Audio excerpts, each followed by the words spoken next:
Yam bam bam bam oh yo Tiddy dum bum ba tiddy dum tiddy dum bum ba di da da da ti o ya di.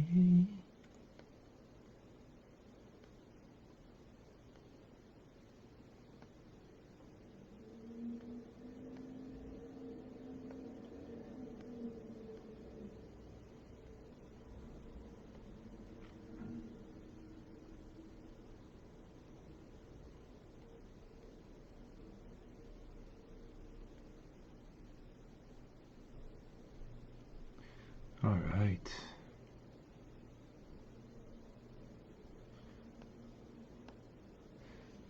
Wonderful. Good morning, Jay.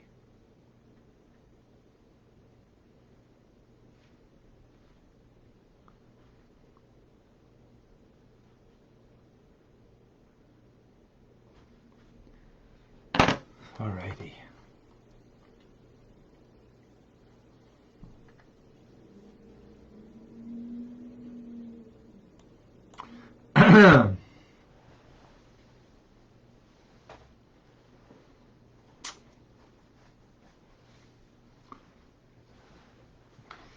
Welcome to Tanya today. I'm Rabbi Ronnie Fine, coming to you from Chabad Zichron in Montreal, Canada, where it's a privilege and a pleasure to share with you the Tanya. We welcome Michael from Germany,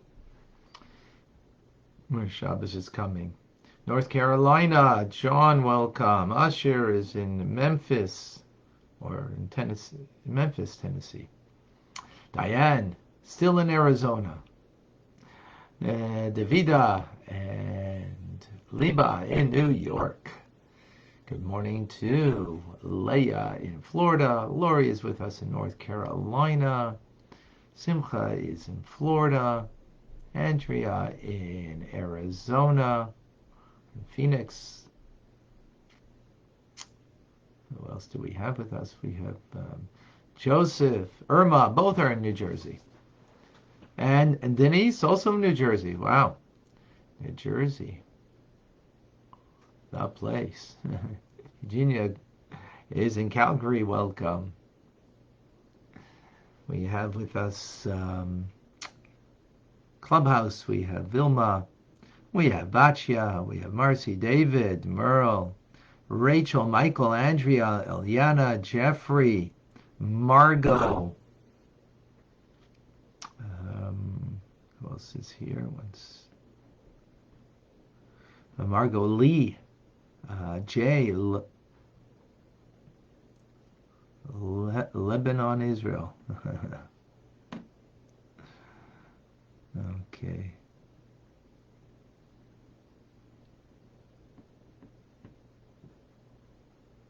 Beautiful. Instagrammers. Vivianta Telebenta. We have Yehuda. We have Akoy in Peru. Yehuda is in England. And Chana and some others I can't make out exactly.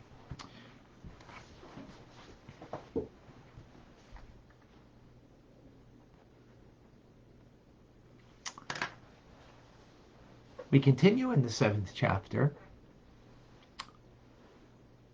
Alter Rebbe introduced yesterday a debate amongst Torah scholars on how to understand the Kabbalist, the Arizal's teachings about tzimtzum, contraction. God is infinite, we have a finite world. We always took it on faith. God is infinite, he's omnipotent, he can do whatever he wants, and he creates a finite physical world. Of course. There's no understanding in making that statement. It is just a statement of fact. The question is, how do you understand that? So the Arizal, by introducing the concept of tzimtzum, gave us a a tool or a way that we can understand how from the infinite comes the finite. So tzimtzum means contraction. God contracted on his infinite being to allow for a finite existence. Now the question is, how do you understand God contracted? So the term that he uses is siluk, which literally translates as like removal. Lisalek, alatzad, to remove it to the side. To remove. So people made a mistake and took literally the word siluk, tzimtzum, that God's removed himself from a finite existence and peers from beyond, as it were. And the Alter Rebbe says it's a huge mistake and gave some explanation, gave some reasoning yesterday. That we believe that God knows everything by knowing himself. Well, if he knows himself, that means he can't remove himself. Right? He's not knowing as peering from some place. And we can't give any physical attribute to God, because to remove yourself means you have to have some kind of some form, that form is in a particular place and removed. So those people don't even believe in that. So who make this statement?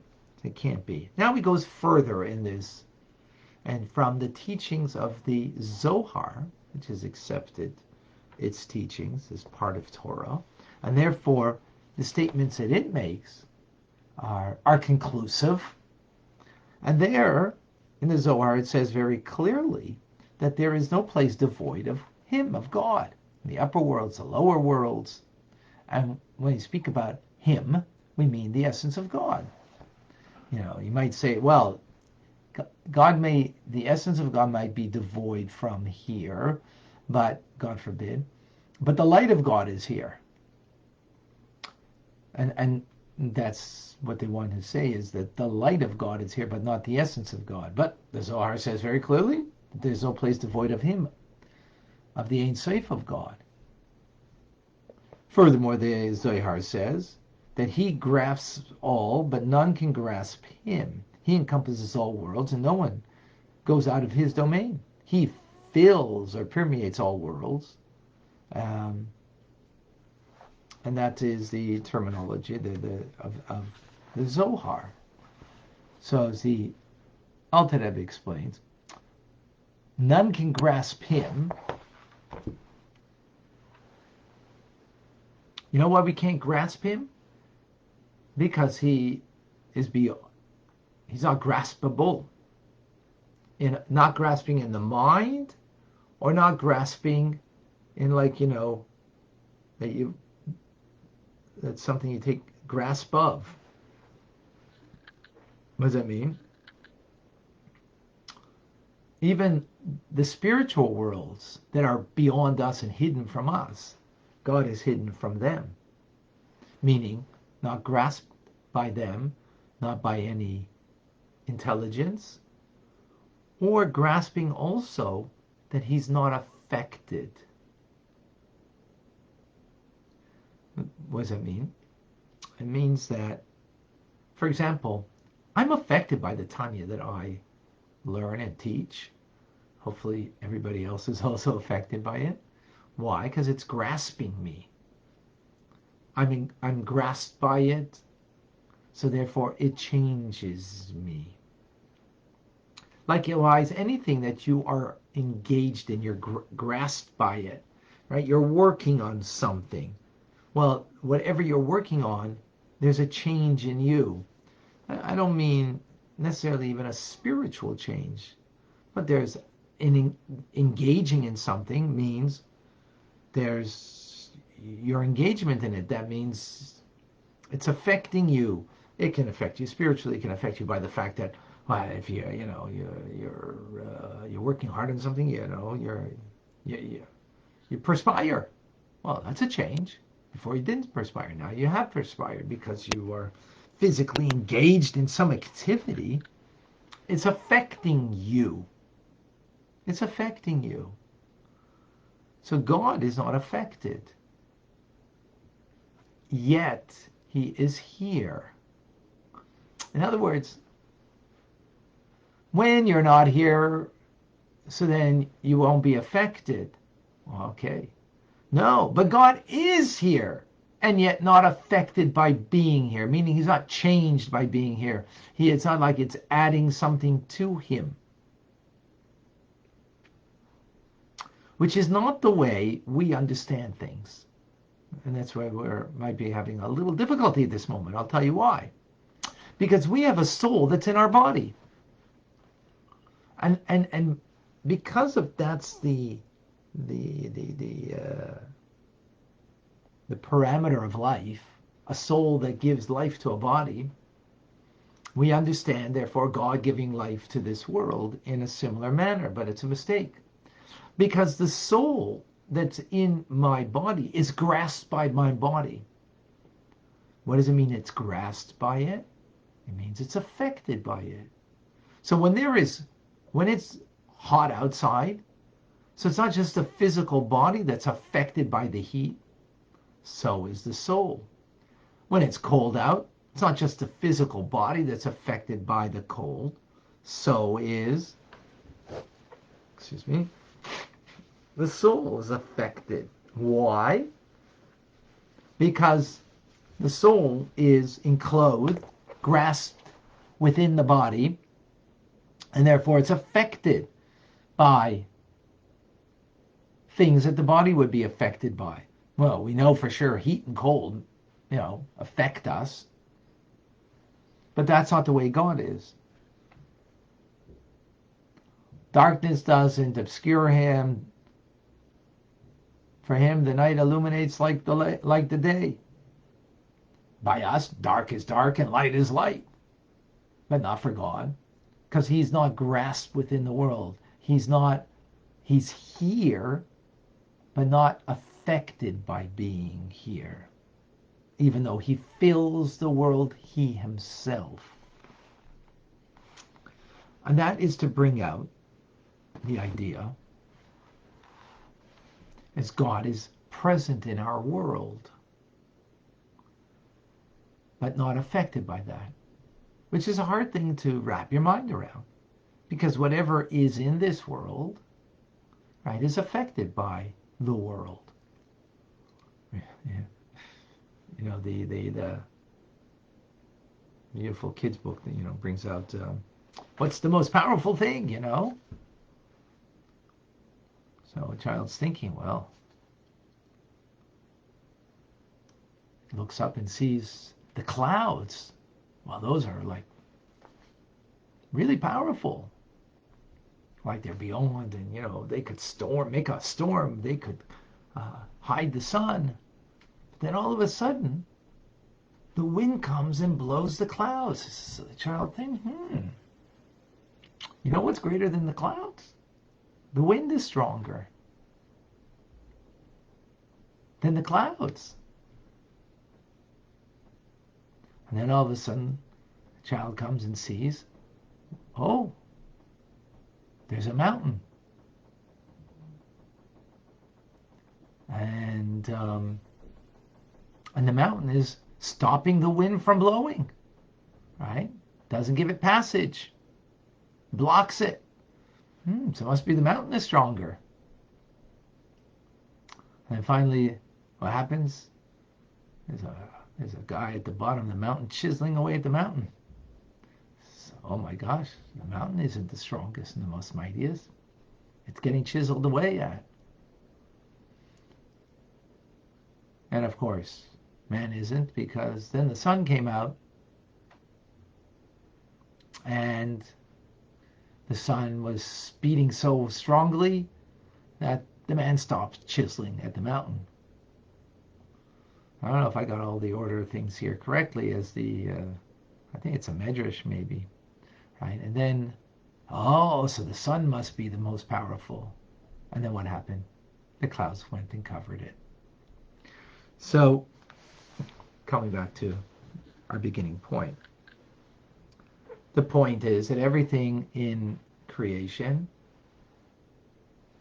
is found within creation, and is affected by being part of creation. If it's found, if it is, then it's going to be affected.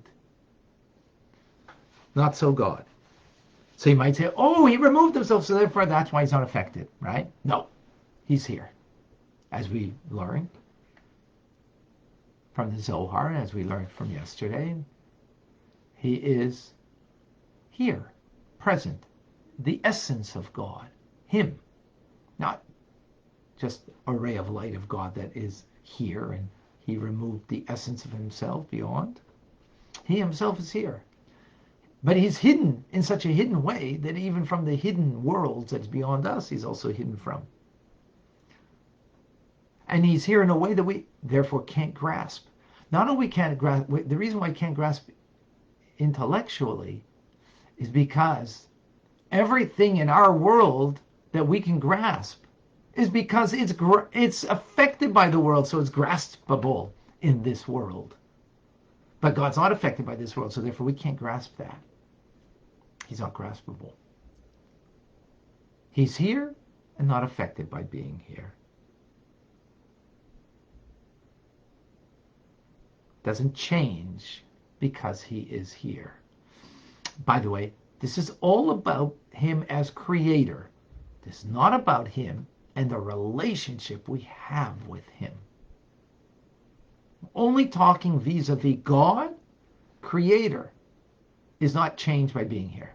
And again, to emphasize and re-emphasize, that is hard for us to understand.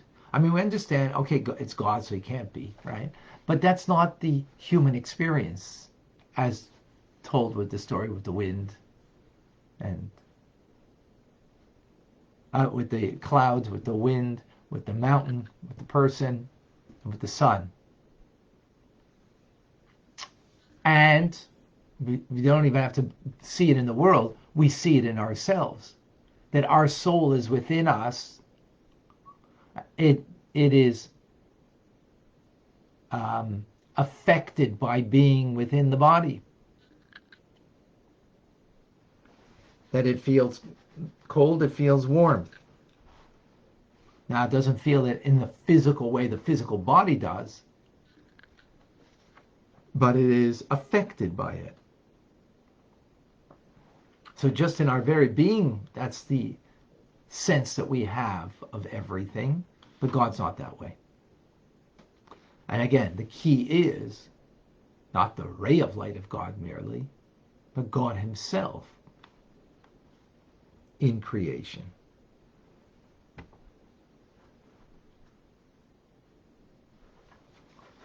Any questions? Any thoughts? Thank you, Joseph. Glad that it was clear. Yeah, God. Hashem is here, Hashem is there, Hashem is truly everywhere. Up, up, down, down, right, left, and all around. Here, there, and everywhere. That's where he can be found. Right. I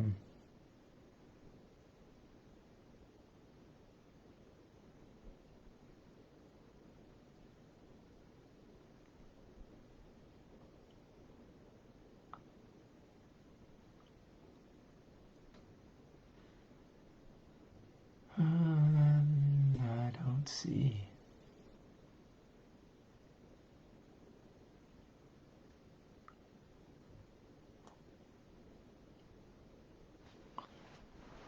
I don't see any questions here, or any thoughts to share, unless I'm missing something.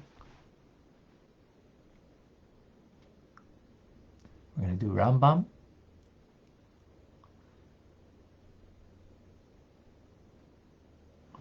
Shortly. All right. Beautiful. Amazing. We had yesterday another conversation in TRC, Tanya Rabbi community. I want to thank those who participated.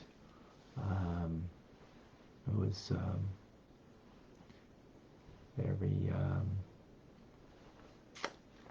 vulnerable of people sharing things that seemingly was very meaningful, and hopefully to help in our growth, learning to live. We're learning over here, but in the TRC we make it livable, and to bring it into a way that will be meaningful in a day-to-day living. Thank you. Marla, since God is not affected by us, how does it bring him pleasure when we serve him? So that's the point, Marla, thank you, that I was making. This is about God as creator. This is not about God and how we serve him that brings him pleasure, right? That he desires, that he is, so to speak, affected. Yes. Our thought, speech, and actions affect the divine. Oh, Laurie, yes, and thank you, Laurie, for sharing yesterday. Yeah, very good discussion. Thank you for bringing that up. And it's through conversation that where there's greater learning, greater enlightenment, greater ownership. Here, the ownership is more challenged to have because I'm speaking and you're listening, which is great, right? But through the conversation, sharing and engagement, it brings it to another level. So please go to TanyaRabbi.org if you haven't yet, and try it out. Sign up and try out for a month and see what you think. All right, we have Sunday nights at 8 p.m. and Thursdays every other Thursday at 4 p.m. Okay. Anybody else to share or to ask a question? I don't see on Instagram anything.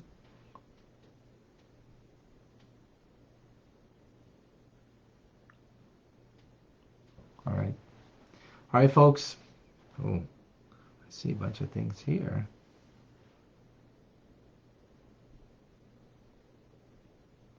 Let me just see.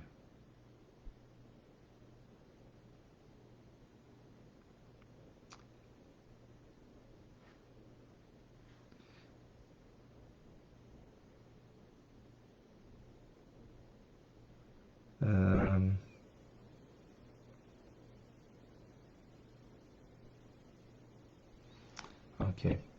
All right. Thank you.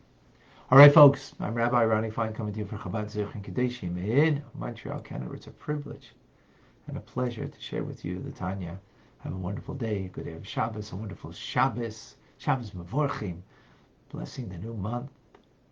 Next week will be Gimel Tammuz, and in preparation for Gimel Tammuz, as I've mentioned, we're trying to reach a goal for people in TRC to join in honor of our dear Rebbe, whose 28th year of passing. Koyach, power, more power than ever, more power we have than ever. So again, let's give it that gift. Have a great day and a wonderful